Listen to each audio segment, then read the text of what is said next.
नमस्कार सबैजनालाई अनि यो डे 3 को चाहिँ भिडियोमा तपाईहरु सबैलाई स्वागत छ।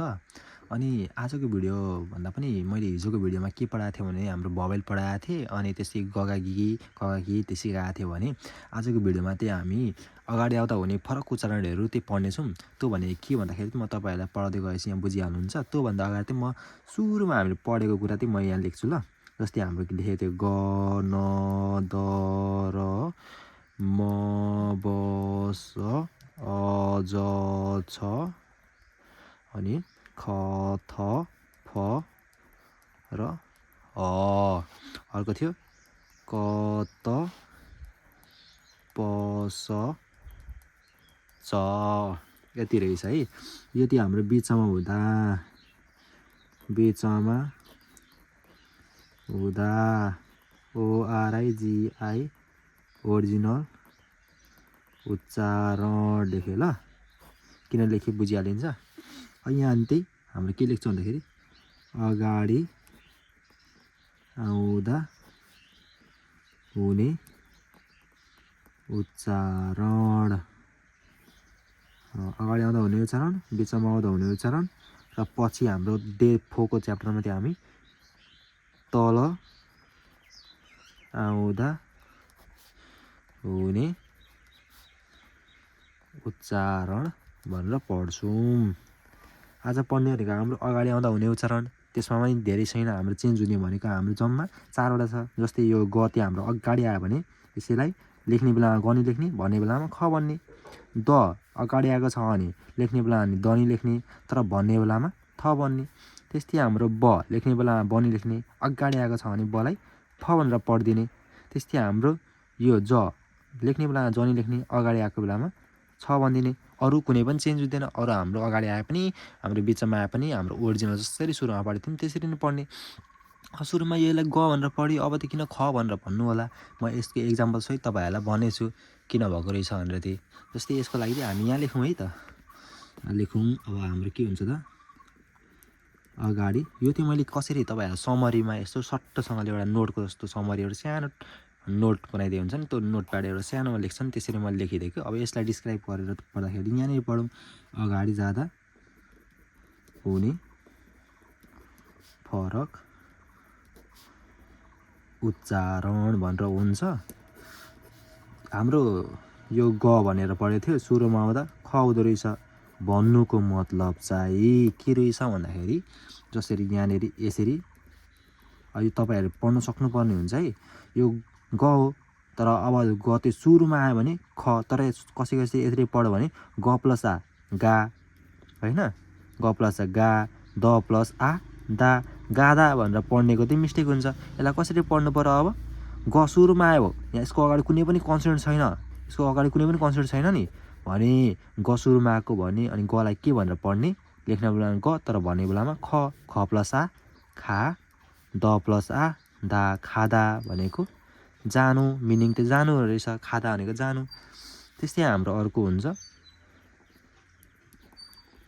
यसलाई पढ्दाखेरि यो ग सुरुमा आएको भन्ने कि अगाडि आएको भन्ने, कता आएको माथि आएको भन्ने के भन्ने भन्दाखेरि चाहिँ यो ग को अगाडि कन्सोनेन्ट हेर्ने, भवेल हेर्ने हैन। भवेल हेर्ने भने त यो ओ आएको छ नि त, भवेल हेर्ने हैन, कन्सोनेन्टै हेर्ने। यसको अगाडि कुनै पनि कन्सोनेन्ट आएको छ भने चाहिँ त्यतिखेर चाहिँ हाम्रो बिचमा आएको हुन्थ्यो, तर यसको अगाडि कुनै पनि कन्सोनेन्ट आएको छैन अहिले ग को अगाडि भनेपछि यो सुरुमा आउने कन्सोनेन्ट त्यसले गलाई के भनेर पढ्नु पर्यो, गलाई ख भनेर पढ्नु पर्यो। किन यहाँ भनेको छौँ हामीले अब खमा ओ खो। अब ग त हाम्रो बिचमा आयो, हाम्रो अगाडि त आइसकेको छ, त्यसले गलाई चाहिँ हामी के भनेर पढ्नु पर्न, ख भनेर पढिराख्नु पर्ने। यो गलाई चाहिँ यो ग चाहिँ हाम्रो ओरिजिनलै भयो, किनकि हामीले यहाँ भनेको थियौँ नि त बिचमा हुँदा ओरिजिनल उच्चारण, यो बिचमा छ हैन त।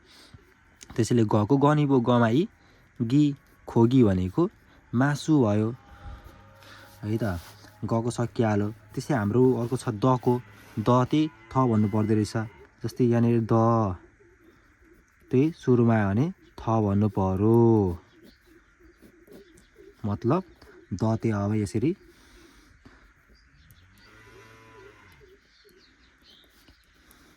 यो चाहिँ हाम्रो यो के हो भन्दाखेरि यो है हाम्रो र है, तर मैले छिटो लेख्दाखेरि यस्तो टु जस्तो भएको, यसरी नै बुझ्दा हुन्छ अहिले।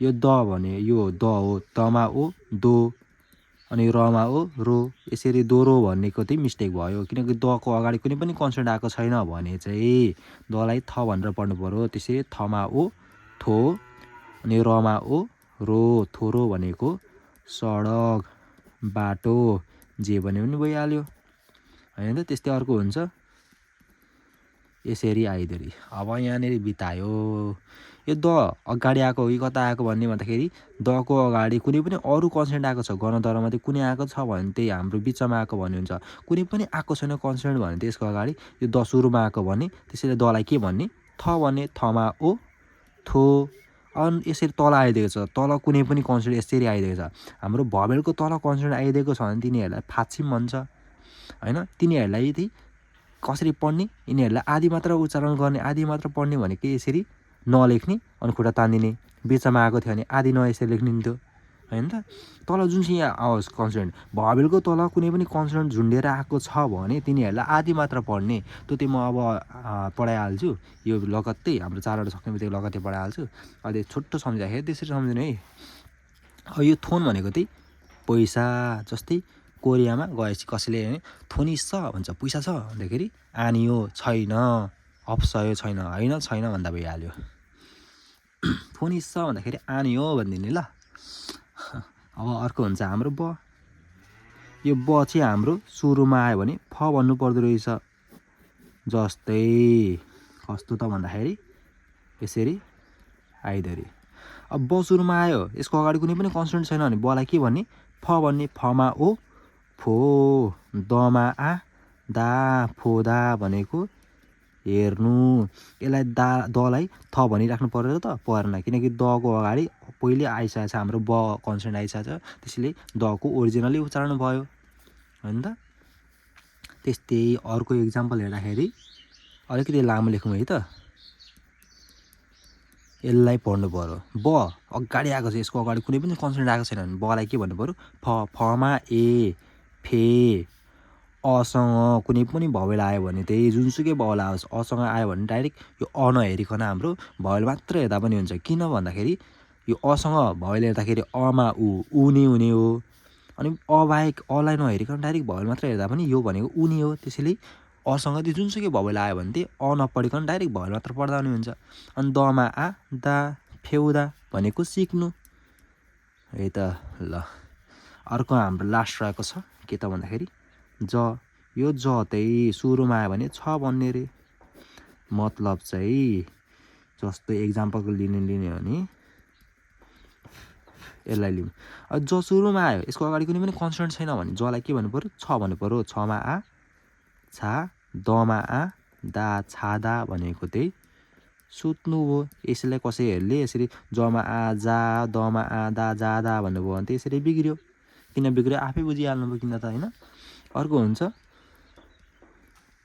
तपाईहरुले आफ्नो भिडियो पज गरेर पनि प्र्याक्टिस गर्न सक्नुहुन्छ है त यो जस्तै यसलाई अब यहाँ लेखिसके यसलाई उच्चारण चाहिँ आफूले सुरुमा प्र्याक्टिस गरेर भने अलिकति थाहा हुन्छ अनि बिग्रिहाल्यो भने यसरी बिग्रियो रहेछ भन्ने चाहिँ ज्ञान हुन्छ त्यसैले भिडियो पज गर्दै सिक्दा पनि हुन्छ अब यसलाई हेर्दाखेरि ज सुरुमा आए यसको अगाडि कुनै पनि कन्सोनेन्ट छैन त्यसैले जलाई छ भने छमा उ छु समा उ सो छुसो भनेको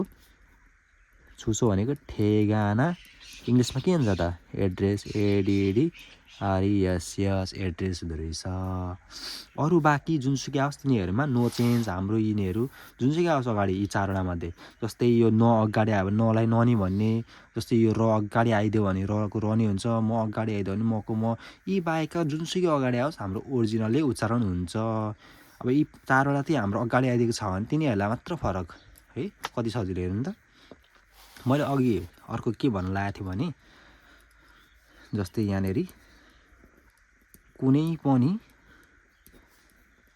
कन्सोनेन्ट तल झुन्डिएर आएमा आधा उच्चारण गर्ने रे भन्नुको मतलब चाहिँ के त भन्दाखेरि यसरी आइदियो यसलाई कसरी भन्ने ब सुरुमा आयो फमा आ फा यो डबल ग भनेको एउटा आयो भने ग दुईटा आयो भने क यसरी फाक भन्न पाएन। तसर्थ यसरी तल कुनै पनि कन्सोनेन्ट आइदिएको छ भने तिनीहरूलाई चाहिँ आदि मात्र उच्चारण गर्ने भनेको यसरी फाक भन्नु पऱ्यो। फाक नभनेर फाक भन्नु पऱ्यो, छिटो उच्चारण हुनुभयो क्या। जस्तै अलिकति हाम्रो यसलाई पढ्नु पऱ्यो, समा सा रमा आरा, यो म भनेको म नै भइहाल्यो। तर यसरी सारामा भन्न पाएन, साराम भन्नु पऱ्यो। तल आएकोलाई आदि मात्र उच्चारण गर्ने, खुट्टा तान्दिने। नेपालीमा लेख्दाखेरि बोल्दाखेरि सारामा नभनेर साराम भन्ने, छिटो भन्ने। तल आएकोलाई छिटो भनिदिने, आदि मात्र पढिदिने। साराम भनेको चाहिँ मान्छे, मैले यसको त लेख्न छोडेछु। फाक भनेको चाहिँ बाहिर, जस्तै केही कुरा फाक, कता फाक्ने त, बाहिरतिर फाक्ने। त्यसरी बुझ्दा पनि भयो, फाक भनेको बाहिर। अर्को हुन्छ, यसलाई पढ्नु पऱ्यो, समा सा जमा जी, न भनेको नै भयो, तर साजिन भन्न पाएन, साजिन भन्नु पऱ्यो। किनकि तल आएकोलाई आदि मात्र पढ्ने। साजिन भनेको चाहिँ पिक्चर, पिक्चर फोटो होइन त। अर्को हुन्छ, अर्को के लेखौँ त भन्दाखेरि, ल यसरी ममा आमा न आइदो तल भने आदि मात्र पढ्ने, मान नभनेर मान भन्ने। मान भनेको चाहिँ 10,000 10,000 पनि भन्न पाउनुभयो। मान भनेको मात्र भन्ने पनि भयो। जस्तै यो सामान कति हो भन्दाखेरि चाहिँ 10,000 हो भन्यो भने मान 1 इम्रिदा भन्छ। त्यो मान 1 भनेको हाम्रो 10,000 भनेको रहेछ, मात्र हो त भन्न मिलेन। त्यसले यताउता हेरेर पनि यो हाम्रो त्यो अगाडि पछाडिको मिनिङ हेरेर, वर्डहरू हेरेर पनि हाम्रो मिनिङ चाहिँ के रहेछ भनेर बुझिन्छ क्या। त्यस्तै आजको च्याप्टरमा चाहिँ हामी डे 3 को भिडियोमा यति पढ्नेछौँ। अनि भोलिको भिडियोमा चाहिँ हामी के हेर्छौँ भन्दाखेरि हाम्रो तल आउँदा हुने फरक उच्चारणहरू, तल आउँदै धेरै उच्चारणहरू चाहिँ फरक हुन जान्छ। जस्तै यो ग छ भने तल आइदियो भने क भन्नुपर्छ, त्यस्तै निक्कैको चेन्ज हुन्छ। आज चाहिँ हाम्रो अगाडि आउँदा हुने फरक उच्चारण चाहिँ पढ्यौँ। हाम्रो 4वटा चाहिँ फरक उच्चारण हुँदो रहेछ।